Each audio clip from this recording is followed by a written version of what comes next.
براہ راست سیاست میں انوالو تھی. انہوں نے ایک منتخب حکومت کو ایک منتخب وزیر اعظم کی چھٹی کرا کے اسے گھر بھیجا. میرے خیال میں تو اس پہ وہ ٹریزن والا ہی ایکٹ لگتا ہے, جو ہائی ٹریزن والا, کہ آپ نے جو حکومت گرانے کا, مارشل لا لگانے کا, ایمرجنسی ایکسٹرا جوڈیشل کوئی بھی ایکشن ہے جو اس کو کرنے کا, تو ایکسٹرا کانسٹیٹیوشنل کہہ لیں, سوری, تو وہ جو سب کچھ یہ کرتے رہے ہیں باجوہ صاحب, اس کو کس نے پوچھنا ہے؟ اور مطلب حکومت کو اس سے زیادہ اور کیا چاہیے؟ اچھا پھر ساری حکومت اکٹھی ہے پی ڈی ایم کی صورت میں اور اتحادی جماعتیں جنہوں نے مل کے حکومت بنائی ہے.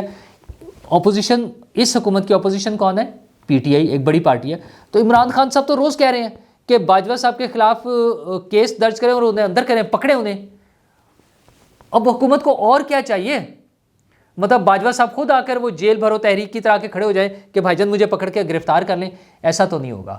وزیر اعظم صاحب سے درخواست ہے, جو تمام اپنے آپ کو ڈیموکریٹ کہنے والے سیاسی لیڈرز ہیں, ان سے درخواست ہے کہ حضور والا یہ موقع آیا ہے, ایک شخص, ایک فوجی آفیسر جس نے اپنے حلف سے غداری کی اور اس نے پالیٹکس میں حصہ لیا اور اس کا کھل کر اب اعتراف کر رہا ہے, اس کے خلاف ایکشن لے, اور کوئی حال نہیں. اچھا اس کا فائدہ صرف یہ ہوگا کہ اول تو موجودہ اسٹیبلشمنٹ اپنے آپ کو اے پولیٹیکل ڈکلیئر کر رہی ہے. اچھا کل کو یہ یا کوئی بھی دوسرے فوجی جنرلز جب انہیں پتہ ہوگا کہ سیاست میں حصہ لینے پر, سیاسی سرگرمیوں میں شامل ہونے پر سزا ہوتی ہے, اس کی باز پرس ہوتی ہے, اس کی پوچھ گچھ ہوتی ہے, اس کے لیے پکڑ ہوتی ہے, تو پھر وہ اس سے اجتناب کریں گے. تو یہ حکومت کا اب ٹیسٹ ہے کہ وہ کیا کرتے ہیں. اچھا ایک طرف تو یہ جنرلز ہیں, دوسری طرف چیف جسٹس صاحب کا معاملہ ہے. ہمارے چیف جسٹس صاحب نے 2 دن پہلے بیان دے دیا تھا, 3 دن پہلے, کہ وہ ایک ہی ایماندار جج آیا تھا. اچھا اس بات پہ شور مچا, سینٹ میں بھی شور مچا, عرفان صدیقی صاحب نے تو دھواں دھار تقریر کر دی. اور دوسری طرف وہ رضا ربانی صاحب ہیں, کل انہوں نے بھی تقریر کی اور انہوں نے تو کہا کہ اٹارنی جنرل صاحب بیچ میں نا ایک نئے انوکھا کردار آ گیا. وہ بھی ایک مصیبت ہے عجیب سی سسٹم میں, کہ ان کی اپوائنٹمنٹ بھی بڑے عجیب و غریب طریقے سے ہوئی ہے. وہ سب نے ہم نے دیکھا کہ کیا ہو رہا تھا, کس طرح حکومت کے لیے ہرڈلز تھیں. حکومت اپنی مرضی سے اپنا لا آفیسر نہیں لگا سکتی, کمال ہے ویسے یہ. اچھا بہرحال وہ لگ گئے تھے, تو انہوں نے چیف جسٹس صاحب کی ترجمانی شروع کر دی. انہوں نے خط لکھ دیا وزیر قانون کو, جس پر کل پھر سینٹ میں ہنگامہ ہوا. لیکن کمال یہ ہے کہ حکومت ڈر گئی اور عرفان صدیقی صاحب کو بولنے کا موقع نہیں ملا. وہ بار بار اٹھے ہیں لیکن انہوں نے کہا سوری آپ کو نہیں موقع ملنا. اور فائنلی یہ ہوا کہ سینٹ کا اجلاس غیر معینہ مدت کے لیے ملتوی کر دیا. کیا حکومت چیف جسٹس سے ڈر گئی ہے؟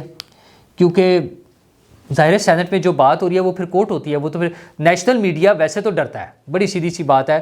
وہ چیف جسٹس کے خلاف جو ایکچوئل خبر ہے وہ بھی کوٹ کرتے ہوئے یا رپورٹ کرتے ہوئے ڈر رہا ہے. مین اسٹریم نیوز پیپرز اور چینلز وہ اصل خبریں جو ہیں ان کو بھی کوٹ کرتے ہوئے ڈر رہے ہیں. اب چیف جسٹس صاحب نے کل کیا کمال کیا عدالت میں, انہوں نے کہا کہ میں بڑے عدالت صبر و تحمل کا مظاہرہ کر رہی ہے. حضور آپ کیوں صبر و تحمل کا مظاہرہ کر رہے ہیں؟ آپ کسی سرکاری افسر کی باری آ جائے, کسی سیاستدان کی باری آ جائے تو اس کی تو آپ ایسی کی تیسی پھیر کے رکھ دیتے ہیں. وہاں تو آپ صبر و تحمل کا مظاہرہ عدالت کوئی نہیں کرتی. ہاں عمران خان صاحب کے بارے میں ہوتا ہے, کچھ لوگوں کے بارے میں ہوتا ہے جن کے بارے میں بتایا گیا کہ وہ عام آدمی نہیں ہے. اچھا اس بات پہ انہوں نے کوئی تردید نہیں کی. باقی بھی جو ہوا انہوں نے کہا میں اس کو فیک نیوز نہیں کہتا. تو بھائی فیک نیوز نہیں کہتے, سوری بھائی کہہ دیا, حضور والا آپ فیک نیوز نہیں کہتے تو پھر اس کو ایکسیپٹ کر لیں, پھر شور کس بات کا. وہی ایک ٹریڈیشنل گھسا پٹا سا جملہ جو ہر پریس ریلیز میں سرکاری لکھا جاتا ہے کہ سیاق و سباق سے ہٹ کر بات کی گئی. آپ بڑا سیدھا سا بتائیں کہ ساری چیزوں سے یا تو انکار کر دیں کہ یہ ساری باتیں نہیں ہوئی ہیں, اور اگر ہوئی ہیں تو آپ ان سارے میڈیا ہاؤسز کو, سارے میڈیا نے رپورٹ کیا پہلے دن, مین اسٹریم میڈیا نے بھی رپورٹ کیا, تو آپ ان کو پکڑیں, ان کو کٹہرے میں لا کے کھڑا کریں. وہ جو ہے آپ کے بڑے بڑے جو رپورٹرز ہیں, اعزاز سید ہیں, عبدالقیوم صدیقی ہیں, ان کو بلائیں نا, ان کو عدالت میں بلا کے کھڑا کریں کہ آپ نے یہ باتیں کیوں کی ہیں. اچھا سوشل میڈیا میں بھی لوگ آئیڈینٹیفائڈ ہیں نا جنہوں نے بات کیا, ان کو بلا کے پوچھیں کہ کیوں کیا ہے. اٹارنی جنرل کے خط کا کیا ویلیو ہے؟ اس بات پہ وہاں بھی شور مچا ہوا ہے. رضا ربانی صاحب نے تو کہا کہ اٹارنی جنرل کو خط لکھیں. ویسے تو اٹارنی جنرل کو فارغ کر دینا چاہیے اس بات پر, لیکن پھر پرابلم ہے کہ اگر اس اٹارنی جنرل کو فارغ کر دیا تو نیا کیسے لگے گا. حکومت بیچاری بڑی بے بس ہے, اور یہ اسی طرح روئے گی یہ بھی حکومت جیسے آج عمران خان صاحب کہتے ہیں نا کہ میں تو کٹ پتلی تھا, میرے تو ہاتھ میں ہی کچھ نہیں تھا، وہ تو کوئی اور کر رہا تھا. تو اب اس حکومت نے بھی بعد میں یہ بتانا کہ ہم تو اپنا لا آفیسر نہیں لگا سکتے تھے. لیکن یہ بتائیں گے جب فارغ ہو جائیں گے، اس حکومت سے نکل جائیں گے، تب بولیں گے، ابھی نہیں بول رہے. بہرحال اب نہ صحیح تب صحیح بولنا تو ہے. تو حکومت شاید ڈر گئی ہے. سینٹ کا اجلاس غیر معینہ مدت کے لیے ملتوی ہو گیا ہے. اچھا، وہ جو اس سے پہلے میں باجوہ صاحب کا بتا رہا تھا کہ باجوہ صاحب نے جو کہا ہے کہ میں آڈیوز بناتا تھا، ریکارڈ کر لیتا تھا، اور عمران خان صاحب بڑے خوش تھے کہ میں نے اپوزیشن کو پکڑا ہوا ہے، نواز شریف کو پکڑا. اور ہاں، عمران خان صاحب کی خواہش تھی کہ باقیوں کو بھی پکڑ لیں اسی طرح. اس سے پہلے جناب باجوہ یہ بھی بیان دے چکے ہیں، آتے تو ان کے انڈائریکٹ ہی ہے نا، کہ میرا مسئلہ نہیں تھا، وہ 2-3 ججز تھے جن کا نواز شریف سے جھگڑا تھا اور انہوں نے انہیں ڈسکوالیفائی کرایا. اچھا، یعنی وہ اس بات کا اعتراف کر رہے ہیں کہ وہ کوئی لیگل ایشوز نہیں تھے، کوئی قانونی پہلو نہیں تھے، ان کی کوئی کرپشن یا ان کی کوئی بے ایمانی یا ان کا کوئی فراڈ نہیں تھا، بلکہ کچھ ججز سے ان کا جھگڑا تھا. اس جھگڑے کی بنا پہ ان ججز نے انہیں فارغ کیا. یعنی جناب باجوہ صاحب نے بھی عدلیہ پر الزام لگایا ہے کہ عدالت کے ججز نے اپنے ذاتی جھگڑے کی وجہ سے نواز شریف کو فارغ کیا. تو حکومت کس چیز کا انصار کر رہی ہے؟ اتنے کھلے سے بیان. اچھا، وہ شیخ رشید صاحب کو گرفتار کر لیا بیچارے کو، انہوں نے ایک بیان دیا تھا کہ میں نے سنا ہے، میرے پاس اطلاع ہے.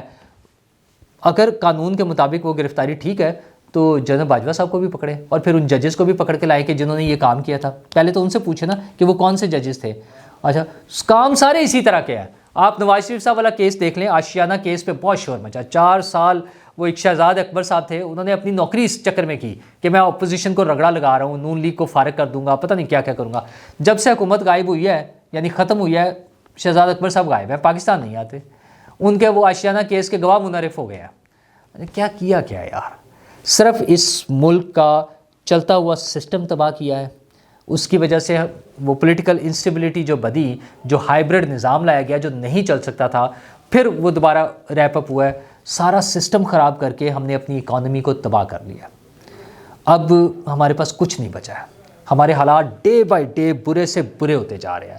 مطلب میں ہر روز اس بات پہ بات کرتا ہوں کہ پیٹرول کی قیمت، بجلی کی قیمت، کھانے پینے کی چیزوں کی قیمت، یہ ساری چیزیں ہمارے قابو سے باہر ہوتی جا رہی ہیں. حکومت کے بس میں کچھ نہیں رہا ہے. اچھا، وہ بڑھا رہے ہیں نا، حکومت تو ٹیکس لگائی جا رہی ہے، بڑھاتی جا رہی ہے، لیکن ڈر اس بات سے لگتا ہے کہ یہ مہنگا پیٹرول بھی شاید نہ ملے. خدا نہ خواستہ وہ دن نہ آ جائے کہ مہنگا لینے کے لیے بھی لوگ کھڑے ہوں، پیٹرول پمپس پہ لائنیں لگی ہوں اور پیٹرول ہی نہ ملے. اچھا، اس حوالے سے چیزوں کی قیمتوں کے حوالے سے مجھے یاد ہے میں نے 11 جنوری کو اپنے ویلاگ میں آپ سے ذکر کیا تھا کہ رمضان میں کوکنگ آئل کس قیمت پر ملے گا. اس وقت شاید کوئی 500 روپے تھا، تو میں آپ کو 500 سم تھنگ تھا، تو میں نے آپ کو کہا تھا کہ رمضان تک یہ کوکنگ آئل جو ہے 800 روپے پر لیٹر میں آپ کو ملے گا. I'm sorry، میں غلط تھا، کیونکہ 750 تو ابھی ہو گیا ہے اور ابھی تقریباً 1.5 مہینہ، سوا مہینہ پڑا ہوا ہے تقریباً رمضان شروع ہونے میں. تو یہ تو مجھے لگ رہا ہے کہ یہ 1000 سے بھی اوپر چلا جائے گا. مطلب یار، کوئی کسی کو خوف ہی نہیں ہے، کسی کو کوئی ڈر نہیں ہے، کوئی سوچتا ہی نہیں ہے. مطلب دودھ کا ڈبہ جو پیکنگ والا ڈبہ ہے وہ کوئی 250 روپے لیٹر پہ چلا گیا. ٹھیک ہے، مطلب کیا سوچتے ہیں آپ لوگ. اور جو کھلا ہے ویسے تو وہ بھی کوئی اصلی نہیں ہے، مطلب اس کے بارے میں بھی بہت سارے ڈاؤٹس ہیں، بہت سارے ایشوز ہیں، پتہ نہیں کیا کیا ملا کے ہمیں پلا رہے ہیں. جو کھلا دودھ ہے اس کا تو اللہ ہی حافظ ہے، وہ پتہ نیلا سا پانی اور کون سے پاؤڈر اور کیا کیا ملا کے ہمیں پلائے جا رہے ہیں. اور حکومت ہے کہ چین کی بانسری بجا رہی ہے، سوئی ہوئی ہے. لوگوں کے اپنے اپنے مسائل ہیں. ہاں، کبھی کبھار بیان دے دیتے ہیں کہ 200 گولف کلب ہے. اور بھائی، کس نے پکڑنے ہیں، کس نے روکنے ہیں؟ فلاں کھا گیا، فلاں کر گیا، تو حکومت نے کرنا ہے نا. تو حکومت کو، اچھا یہ میں کوکنگ آئل کی قیمت بتا رہا ہوں، میڈیسنز کی قیمت ہر روز بڑھ جاتی ہیں، کئی 100%، کئی 100% جو ہے وہ قیمتیں بڑھ جاتی ہیں.